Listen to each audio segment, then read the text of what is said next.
بسم اللہ الرحمن الرحیم۔ السلام علیکم۔ فرعون کی باندی کا واقعہ۔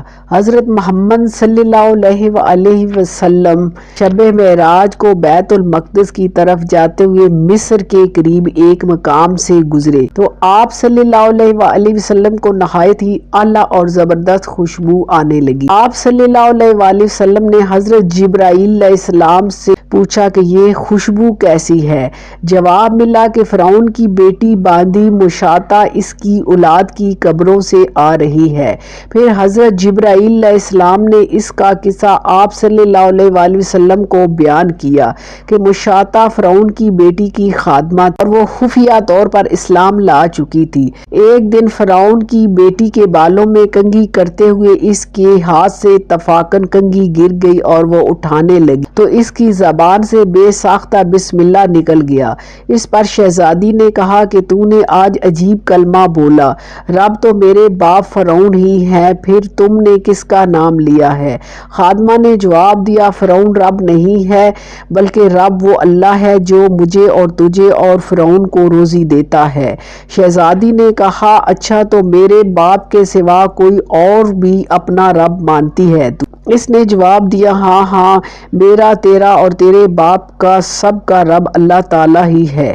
شہزادی نے اپنے باپ کو یہ بات پہنچا دی۔ وہ سخت غضبناک ہوا اور اسی وقت خادمہ کو دوبارہ بلوا بھیجا اور کہا کہ کیا میرے سوا کسی اور کو بھی تو اپنا رب مانتی ہے؟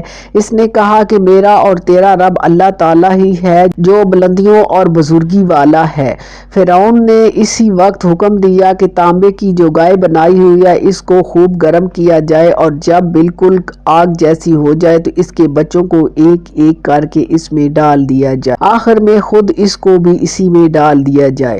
چنانچہ وہ مکمل گرم کی گئی۔ جب آگ جیسی ہو گئی تو فرعون نے حکم دیا کہ اس کے بچوں کو ایک ایک کر کے اس میں ڈالنا شروع کر دو۔ اس نے کہا، بادشاہ ایک درخواست میری منظور کرو، یہ کہ میری اور میرے بچوں کی ہڈیاں ایک ہی جگہ ڈال دینا۔ بادشاہ نے کہا، اچھا، تیرے کچھ حقوق ہمارے ذمہ ہیں اس لیے یہ منظور ہے۔ اس کی دونوں بچیاں اس کی آنکھوں کے سامنے اس آگ میں ڈال دی گئی اور وہ فوراً جل کر راکھ ہو گئے۔ سب سے چھوٹے بچے کی باری آئی جو ماں کی چھاتی سے لگا ہوا دودھ پی رہا تھا۔ فرعون کے سپاہیوں نے اسے گھسیٹا اور اس نیک بندی کی آنکھوں تلے اندھیرا چھا گیا۔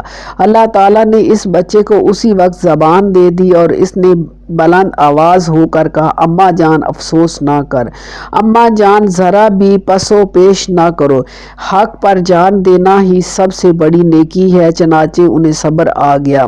سب سے چھوٹے بچے کو بھی آگ میں ڈال دیا گیا اور آخر میں ان کی ماں کو بھی اسی آگ میں جلا کر مار دیا گیا۔ یہ خوشبو کی مہکیں اس کی جنتی محل سے آ رہی ہیں۔ سبحان اللہ۔ اگر یہ میری کہانی آپ کو پسند آئے تو میرے چینل کو سبسکرائب کیجئے، لائک کیجئے اور شیئر کیجئے۔ اسی کے ساتھ اللہ حافظ۔